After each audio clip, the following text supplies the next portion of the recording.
Man, I keep wearing my hat. My hair's long. You don't want to see that. Today we were talking about the best 5 horror settings and horror pictures. Let's do it. I have some rules though, some caveats, some caviar for these, right? This is not the 5 best horror worlds. I think that these ones need to stand alone, where generally the rest of the world is like normal, quote unquote. It's not going to be like A Quiet Place or, you know, a zombie apocalypse, stuff like that. Stuff that is that a setting? Yes, but it's not like a location. So I guess this is like best 5 horror locations, kind of. First off, is this film a horror film? No, not really, but I'm going to put it anyways. It's my list, and that's the Nope Ranch.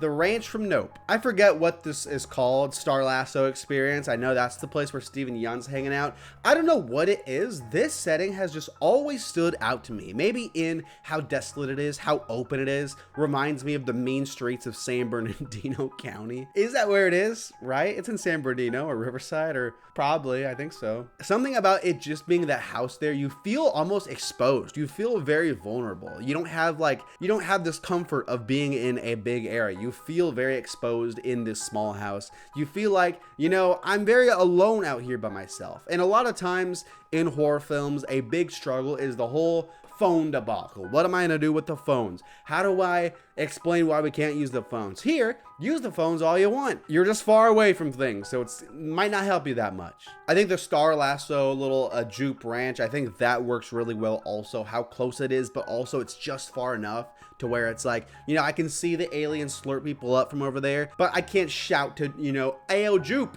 yo, get over here. There's a bad miracle going on over here. After that, I have Antarctica, you know, from which movie? The Thing. This also feels very desolate, but it feels a lot more like you're crammed in. It's very claustrophobic because of all of this wind, all of the snow. The radios aren't working here, right? There are no iPod touches here or Google Pixels, things like that to call out. So the phone problem doesn't really matter regardless. The radios are down. It's so cold. It feels like an enemy itself outside of the Thing, because once stuff starts going to hell, you're like, okay, the cold could very well kill me just as much as the Thing could. And I really like that. It makes for this perfect symphony of the Thing and the cold, the environment attacking this group of guys who are very, you know, bunkered down, very like, you know, back against the wall. It's a really good setting that I think makes this so much better. I was gonna say like, oh, you couldn't really set this on like a boat, and then I realized there's like that game. What's that game called? You know, Fear the Deep or something like that. After that, I have the Lighthouse from The Lighthouse. This one also,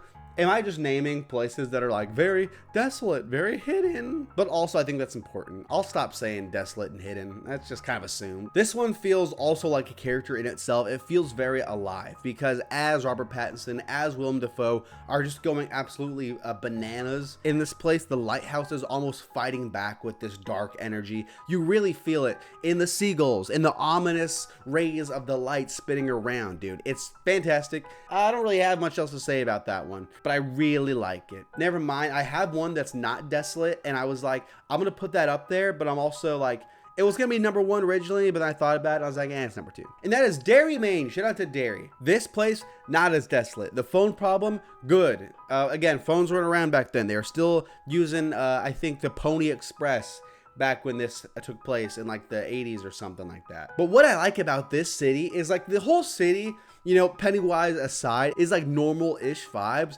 but everyone just seems so off, dude. It's because Pennywise has his Pennywise juice in the water. Everyone's sipping the Pennywise juice, but everyone just feels so off. It's so just creepy. It's directed and designed so perfectly.